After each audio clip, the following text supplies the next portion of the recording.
ইসলাম ধর্মে টাকা পয়সার কথা আসলে মানুষজন এইভাবে নেয় যে টাকা পয়সা লাগবে না বা টাকা পয়সার দরকার নাই, সেভিংস করার দরকার নাই, বিশেষ করে সেভিংস এর বিষয়টা। তো সেভিংস এর বিষয়টা যে সেভিংস কি দরকার, ইনকাম করতেছি খাইতেছি, এই বিষয়টা হয় আমাদের সমাজের ইসলামিক বক্তারা বা বিভিন্ন ইসলামিক মাইন্ডের মানুষজন এই বিষয়টা চিন্তা করে। স্বয়ং আল্লাহ তাআলা কোরআনে এভাবে উল্লেখ করছেন যে ইউসুফ আলাইহিস সালামের যুগে তখন তোমরা প্রথম যে 7 বছর, ওই 7 বছর অনেক শস্য পাবে এবং ওই শস্যটা পেলে তোমরা কিছু গ্রহণ করবে, বাকিটুকু ফ্রিজ করে রাখবে। মানে ফ্রিজ জমা করে রাখবে বা সংরক্ষণ করে রাখবে, যাতে করে একটা সময় আসবে যখন অনেক দুর্ভিক্ষ হবে। অর্থাৎ প্রথম 7 বছর এত ফল ফলাবে, পরের বছর গিয়ে পরের যে সেকেন্ড স্টেপ অর্থাৎ তখন গিয়ে দেখা গেছে যে দুর্ভিক্ষ হওয়া শুরু হবে।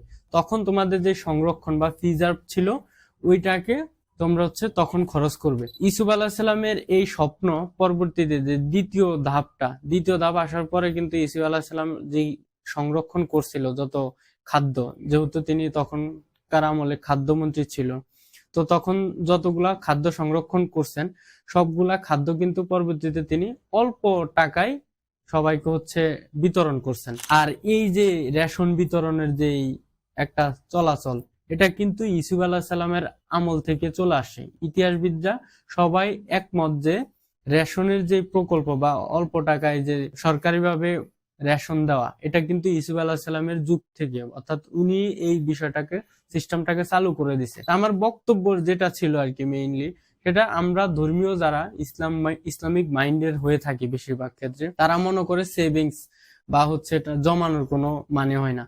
কিন্তু আল্লাহ তাআলা কিন্তু এই শিক্ষাটা দিয়ে গেছেন যে তোমার এমন একটা সময় আসতে পারে, বিশেষ করে এখনকার যে সময়টা, এই সময়টা কিন্তু সব সময় ইনফ্লেশনের একটা যুগ থাকে বা চারিদিকে হতাশা, যুদ্ধ, নানাবিধ পরিস্থিতি, খুবই একটা বিধ্বস্ত অবস্থা কিন্তু এখন যাইতেছে ওয়ার্ল্ডে। এই সময় আইসা যদি আমরা সেভিংস বা সংরক্ষণের যে ইয়াটা আল্লাহ তাআলা কোরআনে শিখাইছেন, ওই ইয়াটা যাতে আমরা ব্যবহার করতে পারি, এটাই ছিল আমার এই ভিডিওর মূল উদ্দেশ্য। তো সংরক্ষণ বা সেভিংস করা সম্পর্কে এই বিষয়ে যে আল্লাহ তাআলা বলছেন, এই বিষয়ে আপনার কোনো মন্তব্য বা মতামত থাকলে জানাতে পারেন।